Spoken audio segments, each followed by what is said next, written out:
Good evening, and welcome to the Noah Vision Tales of Strange and the Bizarre. For tonight's story, I present a tale of demonic creatures and malevolent magic. The story was written by myself, and special thanks to Luke Cook, Ashton Downing, and Sorelliena for providing voice acting. And if you enjoy, please like, subscribe, and comment the word magic to protect my channel from the dark forces of the YouTube algorithm. With all that being said, let's get on with the video.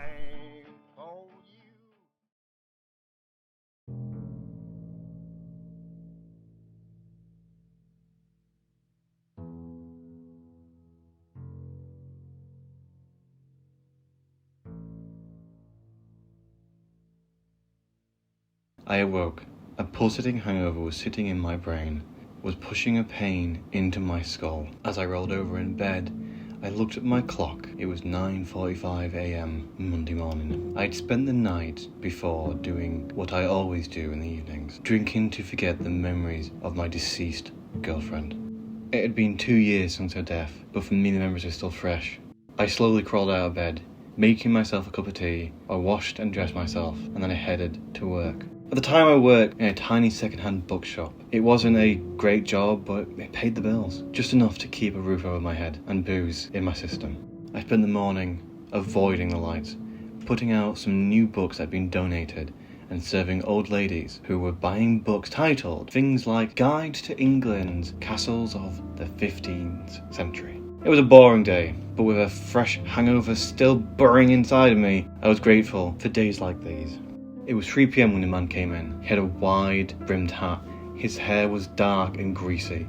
He had a long flowing beard, and the man gave off a stench of cigarettes and stale beer. He slammed a book down before me. It was a long and thick, like Bible. The book was leather-bound, and the pages were damaged around the edges.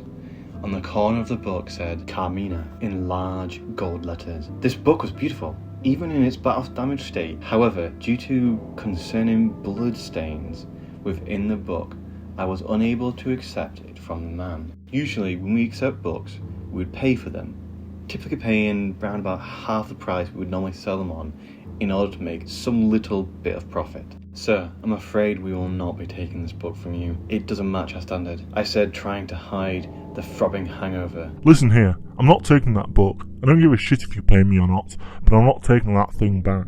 The man said. He glared at me from underneath the wide brim of his hat, and then left. My boss wouldn't let me keep the book to sell, so I decided to take the book home with me. There was something about this book that took my interest, even without seeing much of the context. I sat in my small apartment, this new strange book lying on the table before me. I poured myself a whiskey before a voice started in my mind. Open the book. Open the book, this voice whispered through my very being. I stared at the book. I couldn't help it. Open it. A damp, musky smell, combined with a slight hint of blood, filled my nose. This didn't deter me from reading further. The book was filled with strange illustrations of demonic figures. Scrolling text filled the page, words that would apparently cast spells and summon strange creatures. As I continued to read, something caught my eye. Resurrection of ones you love. Resurrection? I could resurrect my girlfriend, Lucy. I read on. A donation of crimson blood upon the symbol of Munaf will grant his appearance on the page of the book set. Above the text was a scratchily drawn pentagram. I retrieved a knife from the kitchen. The stainless steel glittered in the evening light. I sat before the book. I drew the blade across my palm. The metal stung as the blood spilled forth from me. I let it splatter down onto the sketch of the pentagram on the page below. Nothing happened. Of course, nothing was going to happen. It was just some crazy old book donated by some crazy old guy. I'd been an idiot to believe such a thing could bring my beloved Lucy back. Then a green smoke began to flow from the pages of the book. It filled the room, then flash of a bright light. The crash of a gong, he arrived. The Dark Lord Malif. He stood before me, a giant black shadow. The only details I could see were a pair of glowing red eyes. A crown of fire hovered above his head. Who dares summon me? His demonic voice boomed and echoed around the room. I did, I said, my voice containing all the fear in me. For what reason did a mere mortal like you summon me? The demonic voice once again boomed. I read that you could bring my girlfriend back, I said, my voice trembling at this idea. What will you trade for this privilege? Malif said, his voice softening by this time. Do you want cash? I can give you £200, I said. I wasn't even sure he wanted. After all, I had never been told how to interact with demons. Ha! You think your mortal currency will buy my powers? I am a god of the Ninth Realm, the butcher of the damned. I am Moth, and your money won't work upon me. Molif's voice seemed to echo all around the tiny apartment.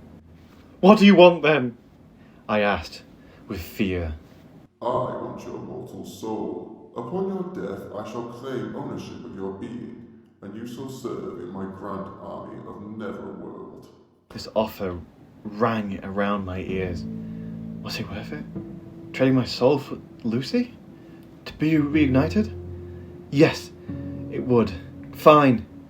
You can have it, I said, with Malif raising his hand and towards a hole in reality. He then guided me through. We travelled through a land foreign to me. Everything around us seemed to have been burnt. This realm we travelled through looked to have been a long dead forest. The ground was crisp, burnt, and with every step the burnt sticks and dried leaves crunched beneath my feet. The sky above was a crimson red, swirled like oil. Eventually we reached the edge of the forest. It was a beach of black sand that led to the ocean, of murky green water. Above us stood a man. He wore a filthy brown robe, and fleas buzzed around his head. The man held a staff atop with a skull. He stood upon a raft, 6 planks of rotting wood tied together with an old tattered rope. I stepped on with Malif, and the strange man tapped his staff against the rot. The raft drifted across the green sea. Where are we going? I asked in a quiet voice. The raft man remained silent, staring into the distance. We are traveling to a place called Garth. It is where the unclaimed souls of the dead reside. Malif said. He stared into the horizon with the raft man. After a long journey, we reached a new land. This time, the island in front of us were like a marshland. The landscape was foggy and wet. A large, musky lake in the middle. Malif and I approached the lake, leaving the raft man to sail into the distance. This is the Lake of Zamek. All the souls not claimed by the old come here. Malif said as he approached the lake. I tried to follow, but he raised his shadowy hand, so I stayed. Malif reached out and took a branch from a smouldering tree. He then dipped it into the murky lake. Suddenly the water started to whirl and splash violently. Then a burst of green light rose from the lake and landed on the riverbank.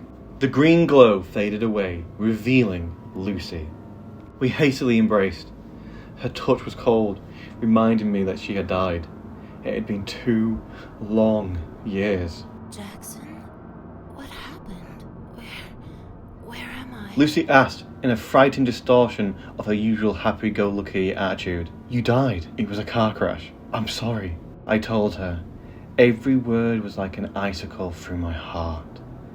So, what now? I asked.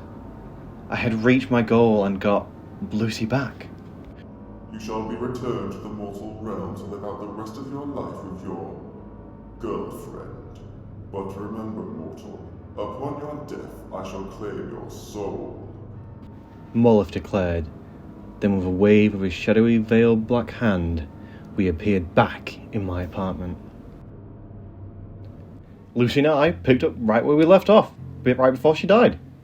We were happy, going on dates, lounging around the apartment, watching crappy reality TV. However, something was always calling to me. The book of spells I'd used to summon Malef.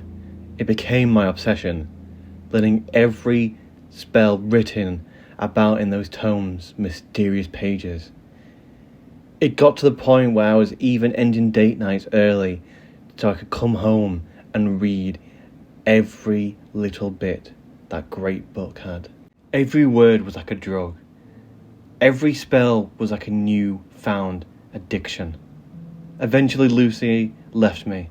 I can't stay, Jackson. Not while you're obsessed with that fucking weird book. That was the last thing she said to me before she left. I felt betrayed. It was like a punishment from the universe for making such a deal with a foul god over my soul. Or had Malef betrayed me? Tricked me to giving up my soul over a girl, then taken her away from me? Yes, that was it. It had to be!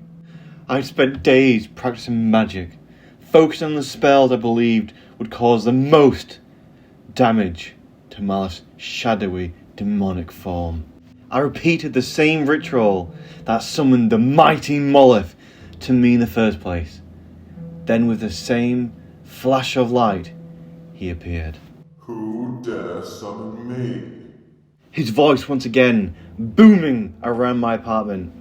Ah, you again. What is it you demand this time? His deep and demonic voice spoke to me. Lucy, you took her from me. You broke our deal. I said, my voice filled with fear, sadness and rage.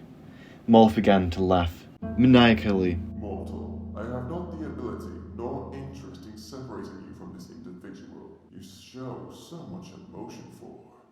His voice was filled with amusement for my sadness.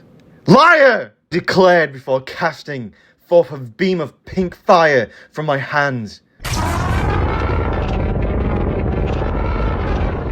Malef raised his shadowy palm and absorbed it. Mortal, you dare attempt to face me? Those words, Malef clicked his fingers and I was bound in glowing blue chains. If you believe I have taken your dearly beloved from you, then allow me to show you how I would have done it. Malef said as he made a glowing sword appear in his hand. Malef once again raising his other hand tore open a gap in reality. And through, he pulled Lucy. Jackson, what's going on? She asked in a panic as Malef grabbed her blonde hair. Young lady, this is your beloved's punishment for daring to face me. Malef said, forcing Lucy to the ground and raising his glowing sword above her head.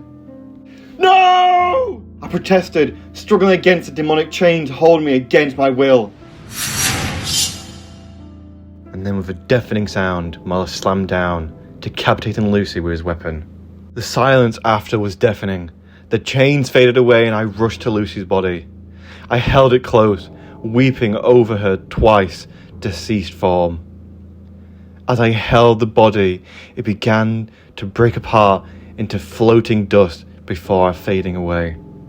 You monster! I screamed as I blasted Malef with a beam of energy containing pure rage and anger. Malef groaned in pain. The beam of energy was crimson red and had actually damaged Malef's demonic form. I blasted him again and again, every shot demolishing him. Eventually, Malef fell back against the floor of my apartment, a mere shadow of his former self. Mark my words, mortal. You may have diminished me, but I shall return more powerful than you could ever imagine. And with those final words, Malef faded away, leaving me alone in my apartment. Since then, it has been my duty to learn the mystic arts, in case Malef should ever return. I have fought other demonic entities, but none were as powerful as Malef. Also, if Lucy's soul has gone anywhere, I hope she can read this, as all I want to say is, I'm sorry. Subscribe if you enjoyed and want to see more content in future.